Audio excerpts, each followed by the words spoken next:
messieurs, bonsoir. Bienvenue au 19h de ce 7 février. Arrêt dans notre journal sur les événements de Sarid Sidi Youssef.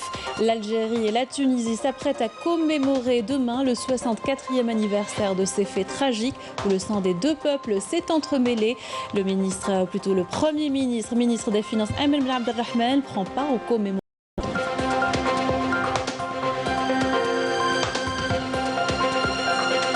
Le bombardement d'un village aux frontières par le colonisateur français.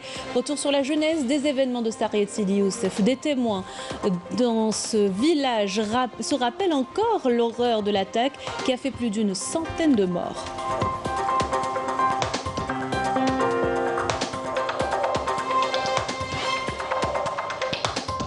Il sera question d'économie circulaire ce soir. Une entreprise de recyclage du plastique à Ain Defla produit 3000 tonnes de monofilaments par an. L'unité vise l'exportation. Reportage dans cette édition.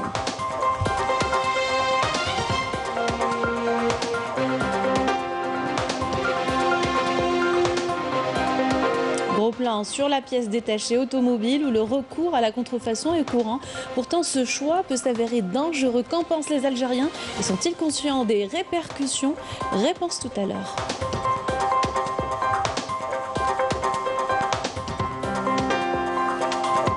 Du sport également dans cette édition et scène de liesse à Dakar après le sacre de l'équipe sénégalaise d'hier à la CAN au Cameroun, le premier titre continental de la sélection.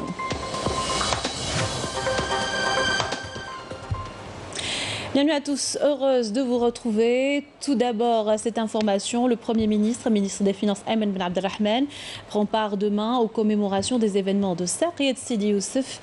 Le Premier ministre, avec la chef du gouvernement tunisien, Mme Nedjla Bouden, les cérémonies commémoratives du 64e anniversaire des événements de Sarid Sidi Youssef dans la ville tunisienne de Kef, située à la frontière entre les deux pays frères. En marge de cet événement, le Premier ministre aura des entretiens avec son homologue tunisienne sur l'état et les perspectives de développement des relations bilatérales, notamment en ce qui concerne le développement des zones frontalières entre les deux pays. Le Premier ministre, ministre des Finances, sera accompagné durant cette visite par les ministres de l'Intérieur, des collectivités locales et de l'aménagement du territoire et des moudjahidines et des ayants droit. Nous commémorons donc demain les événements de Sarid Sidi Youssef. Il y a 64 ans, une centaine de civils ont été tués dans le bombardement d'un village tunisien à nos frontières par le colonisateur français. Son seul crime était d'avoir abrité une base du FLN. Évocation par Smaïl Belkhaïti. Sarid Sidi Youssef, petit village tunisien frontalier, est sorti de l'anonymat un certain 8 février 1958 aux environs de 11 h du matin. C'est ce moment précis, choisi par l'armée coloniale française pour bombarder un jour de souk hebdomadaire des civils innocents, faisant un peu plus de 80 morts, dont une douzaine d'enfants qui se trouvaient en classe et un peu plus de 150 blessés. Sous prétexte que cet endroit était une base de repli de l'armée de libération nationale, la France coloniale montra ce jour-là son visage le plus hideux, faisant un massacre parmi la population innocente.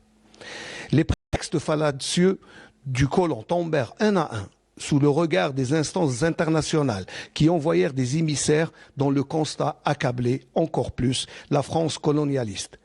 Ce malheureux événement historique, symbole douloureux de l'union des deux peuples algériens et tunisiens pour résister à la barbarie française, allait renforcer la voix de l'Algérie à l'échelle mondiale, qui prêtera une oreille attentive à la cause algérienne. Les images filmées le jour du massacre de Sarid Sidi Youssef montrèrent, si besoin est, l'horreur causée par 25 avions de guerre, dont 11 bombardiers, des chasseurs Mistral et des corsaires, qui métraillaient en rase-motte des civils sans défense.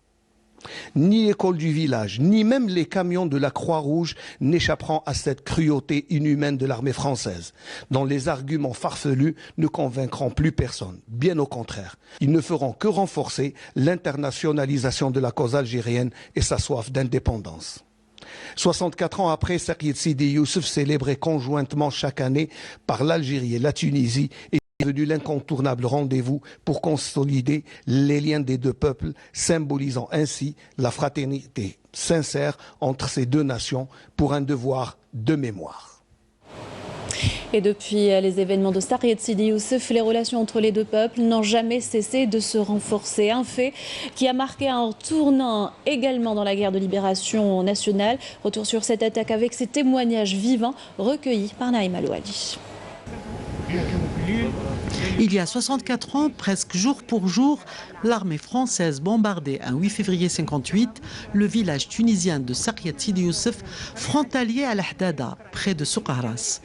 Les bombardements avaient fait voler en éclats des maisons, une école pour enfants et même le siège de la Croix-Rouge, à tel point que le bilan fut lourd, très lourd. 200 morts et blessés, dont de nombreux enfants. À cette époque, Seytaïeb, 83 ans, se trouvait sur le front dans la région. Les raisons principales des bombardements de Saqiet Sidi Youssef sont essentiellement liées à la plainte déposée par les citoyens contre les militaires français qui régulièrement les agressaient et les spoliaient de leurs terres. La plainte a par la suite atterri sur le bureau des chefs ALN de la 9e Katiba. Celle-ci a délégué 3 sections qui vont s'installer à Djebel al-Wasta pour 1 ou 2 semaines. Tous les matins, à l'aube, un groupe ou 2 était chargé de faire le guet au niveau de la zone frontalière. Il y a eu par la suite de l'accrochage entre l'une des sections et les militaires français, qui s'est soldé d'ailleurs par la mort de 15 soldats et la capture de 4 autres. Du coup, la France s'est violemment vengée en bombardant le village entier de Saqiet Sidi Youssef. De son côté, Cheikh Houssine, 81 ans, était ce jour-là au cœur de l'action, puisque résident et résistant dans le village de Saqiet Sidi Youssef. Les bombardements de Saqiet Sidi Youssef ont eu lieu un samedi alors que je me trouvais sur les bancs de l'école. C'était jour du marché hebdomadaire, il y a eu donc beaucoup de monde ce jour-là. Et notre maison se trouvait là-bas, juste à côté de la mosquée. Des avions de reconnaissance passaient au-dessus de notre tête tandis que nous quittions l'école et ces mêmes avions se mettaient alors à bombarder sans arrêt. Nous courions alors dans tous les sens et je crois savoir que la cible était un gisement qui se trouvait à 1 kilomètre du village, car les militaires français pensaient que les moudjahidines étaient terrés là-bas. Les avions qui bombardaient avaient semé le chaos, c'était une véritable boucherie. La destruction du village tunisien par l'armée française va attirer plus que jamais l'attention. La Tunisie, alors indépendante, portera la question aux Nations Unies, tandis que la France présentera les pièces d'une légitime défense, l'autorisant à pillonner un village entier qui abritait une base du FLN. Mais les pièces présentées par la France furent irrecevables, d'autant que la Tunisie fut un territoire libéré et donc interdit d'y porter la guerre. Saqiet Sidi a réveillé le processus révolutionnaire de façon définitive. Saqiet Sidi Youssef a favorisé l'éclatement du mouvement révolutionnaire qui a pris la ligne de conduite définitive. Le moins que l'on puisse dire, c'est que les sanglants événements de Saqiet Sidi Youssef furent sans doute au cœur des débats internationaux pour l'indépendance. Et l'Algérie s'apprête donc à commémorer les événements de Saqiet Sidi Youssef. Sans tarder, on retrouve à la frontière avec ce village à Souk Ahras notre envoyé spécial Smaïl Belkaidia. Smaïl, bonsoir. Tout un programme a été mis en place pour les commémorations demain. On attend même l'arrivée du Premier ministre Smaïl qui est en direct par téléphone depuis Souk Ahras. Exactement, bien je vous confirme, bien sûr qu'ici à Souk Ahras, tout le monde attend l'arrivée du Premier ministre, M. Ayman Ben Abdelrahman, mais aussi une forte délégation composée aussi des walis de toute la ligne frontalière avec la Tunisie. Donc il y aura quand même demain une commémoration, bien sûr, dépôt de gerbes de fleurs, 1 minute de silence à la mémoire des martyrs. Et tout ce protocole, bien sûr, en compagnie de nos amis des autorités, bien sûr, tunisiennes. Il y aura une aide logistique qui sera acheminée vers la commune d'El Kef de la part de l'Algérie et le Premier ministre donnera le coup d'envoi de ce convoi d'aide, de solidarité de l'Algérie pour le peuple tunisien. Il y aura également une ligne de route à double voie qui sera inaugurée par le Premier ministre.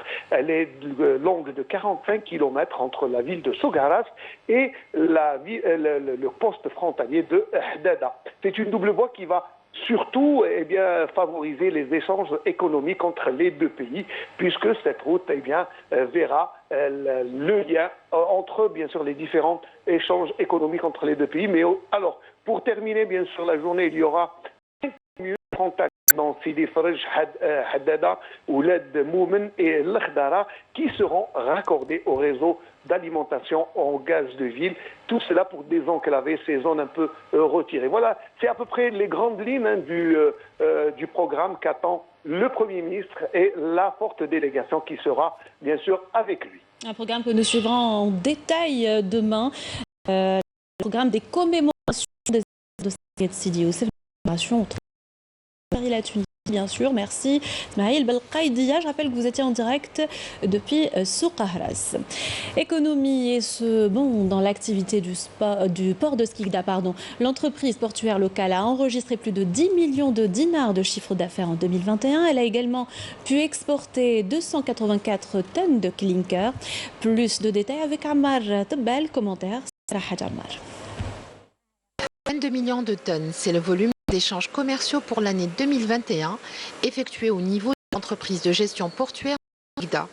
Le volume de circulation s'élève à 19 millions de tonnes avec une hausse des exportations de marchandises générales avec un taux de 228%. Dans le secteur des hydrocarbures, les exportations ont connu une hausse de 5%.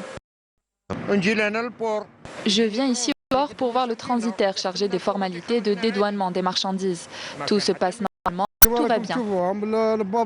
Comme vous le voyez, les bateaux accostent. Le traitement des marchandises est fluide, sauf que parfois il n'y a pas assez de place pour les camions. Mais pour aujourd'hui, c'est plutôt fluide.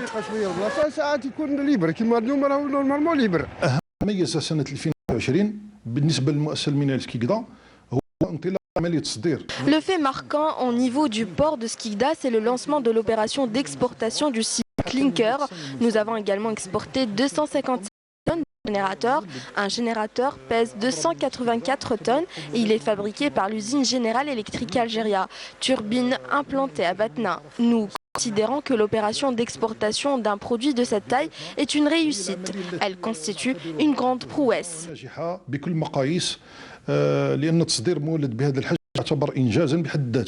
Afin de poursuivre le développement économique du pays, l'administration de l'entreprise de gestion portuaire de Skikda s'engage à étoffer ses services en procurant tous les moyens nécessaires, notamment à l'ancien port et l'expansion du port, pour l'accueil de plus gros navires.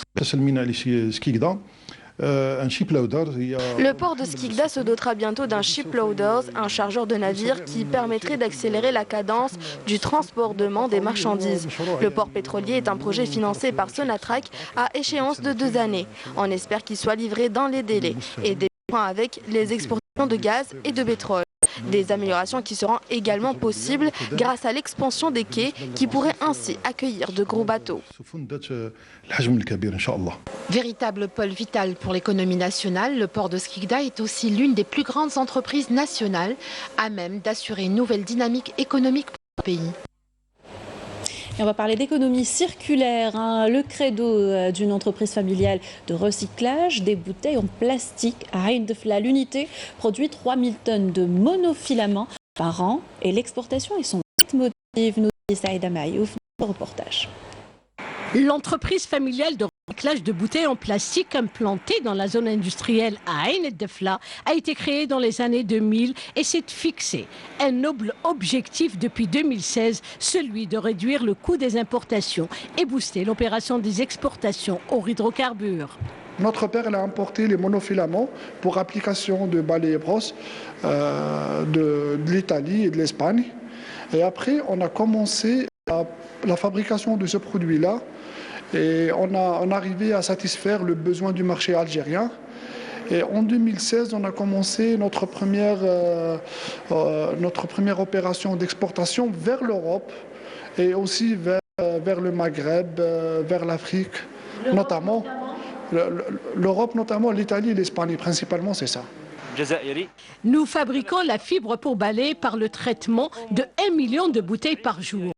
Une production 100% algérienne obtenue à partir du recyclage. 70% de cette matière est destinée à l'exportation et 30% pour le marché national. Avec une capacité de production de 3000 tonnes annuellement de monofilaments, le recyclage de plastique et la régénération de cette matière est le fer de lance de cette unité qui, dès la réception des bouteilles en plastique, un contrôle minutieux est effectué afin de procéder à la transformation. On fait on a des échantillons à l'entrée de la matière et on va faire des tests et des rapports qui peut déterminer la destination de cette et la qualité de cette matière. On reçoit pratiquement 1 million de bouteilles quotidiennement, mais faute de place, on ne peut pas contenir davantage.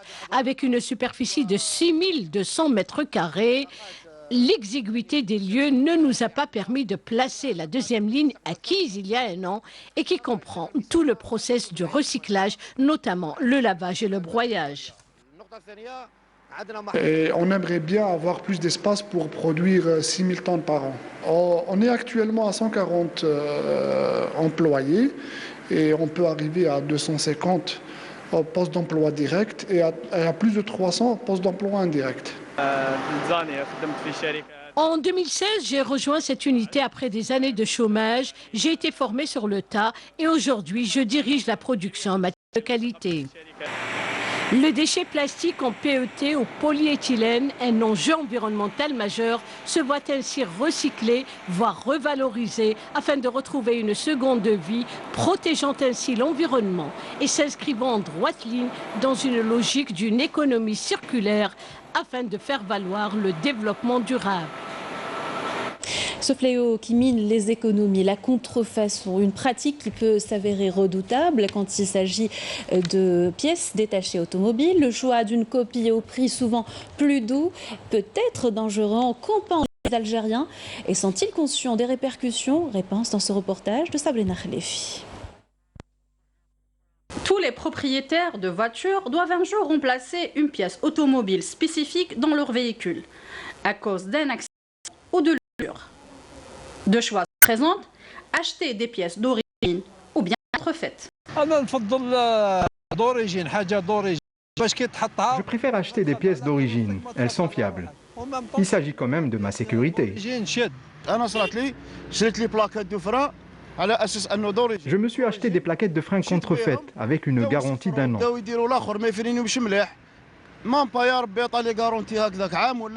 Elles sont usées au bout d'1 mois. J'ai dû les remplacer par d'autres plaquettes d'origine.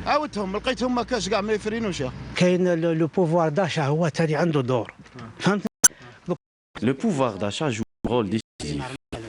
Quand une pièce, à titre d'exemple, coûte 1000 dinars, exige un coût moindre. La contrefaçon a pris de l'ampleur. La prolifération de pièces détachées contrefaites est croissante sur le marché de l'automobile. Ces pièces vendues à des prix très abordables ne sont pas fiables et peuvent comporter des risques pour votre véhicule, mais aussi un danger pour votre sécurité et celle des autres. S'il y a une rotule de direction contrefaite, la roue pourrait se détacher. C'est un grand danger.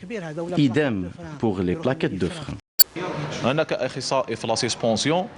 Je suis un spécialiste de la suspension et je peux dire qu'une suspension contrefaite peut mettre en danger la vie du conducteur et celle des autres automobilistes. Ce n'est pas une simple panne du moteur. La suspension défaillante peut nous coûter la vie.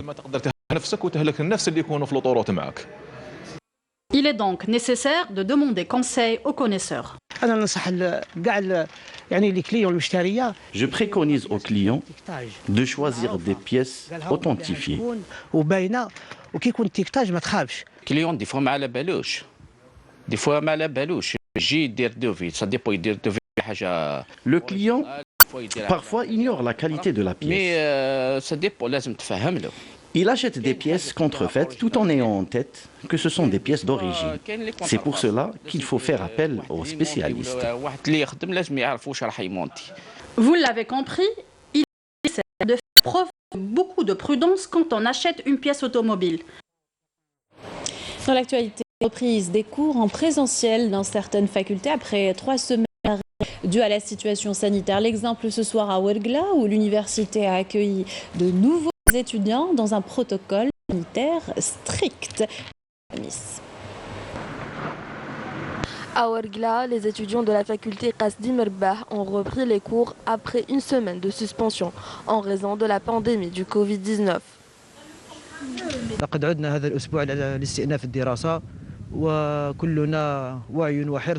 Nous avons repris les cours et nous sommes conscients de l'importance des gestes barrières. Nous pouvons reprendre une vie normale grâce à la vaccination et j'appelle tous les étudiants à se faire vacciner. Pour éviter la transmission du virus au sein de la faculté, un protocole sanitaire strict a été mis en place avec la poursuite de la campagne de vaccination. La campagne de vaccination est toujours en cours au niveau de la direction de l'université. Nous disposons de tout type de vaccins, Novak, Janssen et même le vaccin antigrippal.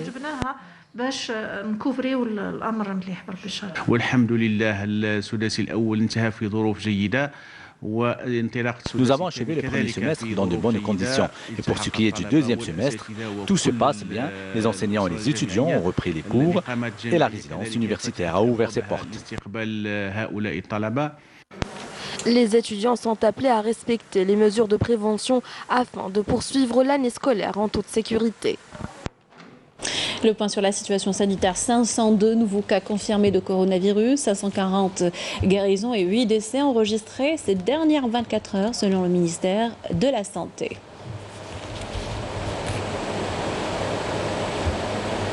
La situation est stable, mais la sensibilisation ne faiblit pas puisque la situation est toujours inquiétante selon les spécialistes de la santé.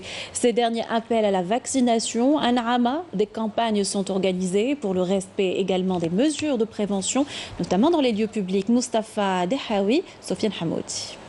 Avec la propagation du nouveau variant du coronavirus qui a pris des proportions de plus en plus alarmantes à Naama, l'application des gestes barrières s'avère plus que nécessaire pour briser la chaîne de contamination. Ces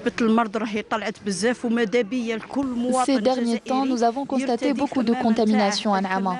Il est très important que les gens portent leur bavette et qu'ils se fassent vacciner. Moi, personnellement, j'étais touchée par le Covid. J'ai même perdu ma mère durant cette pandémie. J'appelle les gens à se faire vacciner. Tout le monde doit se faire vacciner, c'est très important.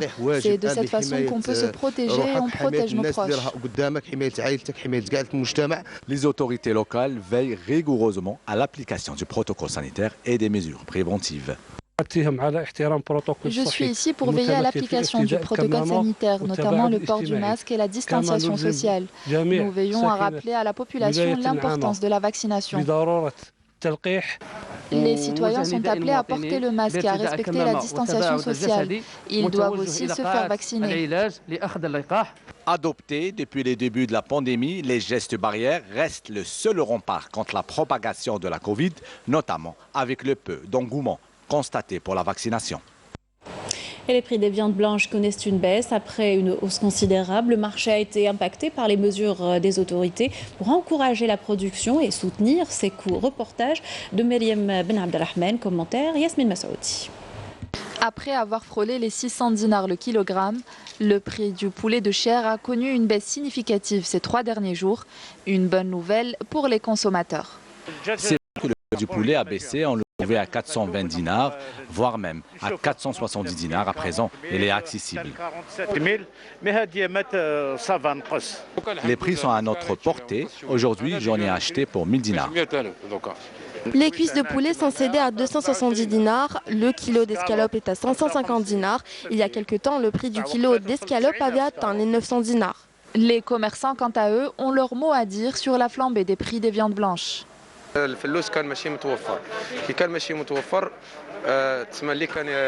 C'est la rareté des poussins qui a causé la hausse des prix. Les vendeurs de poussins se sont mis les élever pour avoir tout le bénéfice, mais depuis que l'État a pris des mesures pour qu'ils soient disponibles, nous n'avons plus eu de problème, bien que les aviculteurs ont subi de grandes pertes. À présent, le prix du poulet est plus accessible. Développer la culture de la consommation rationnelle chez le citoyen s'impose pour réguler le marché. Cette culture joue un rôle prépondérant dans la stabilité de la bourse des prix et la disponibilité ou pas des produits.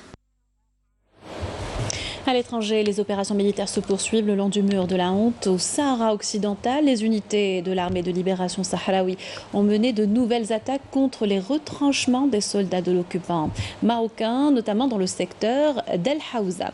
Et puis la répression se poursuit au Maroc, notamment dans la ville de Khnifra. Une manifestation de dizaines de juristes a été violemment dispersée par les forces du Marzen.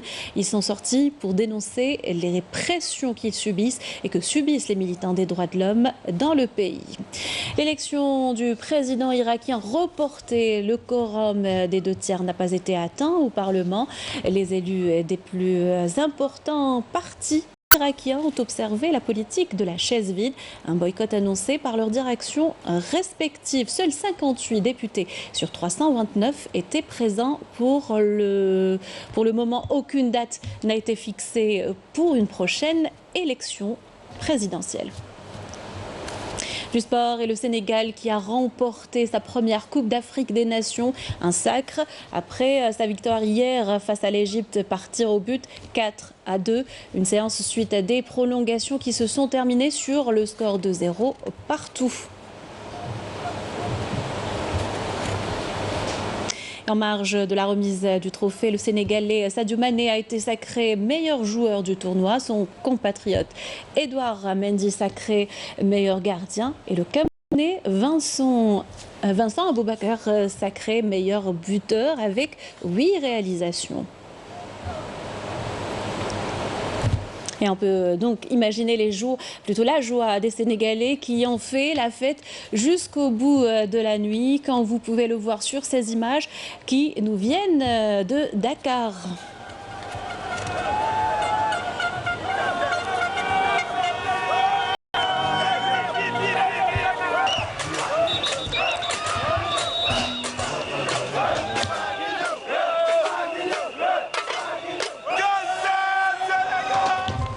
Voilà, donc c'était la dernière information de notre journal. Merci de l'avoir suivi et excellente soirée sur Canal Algérie.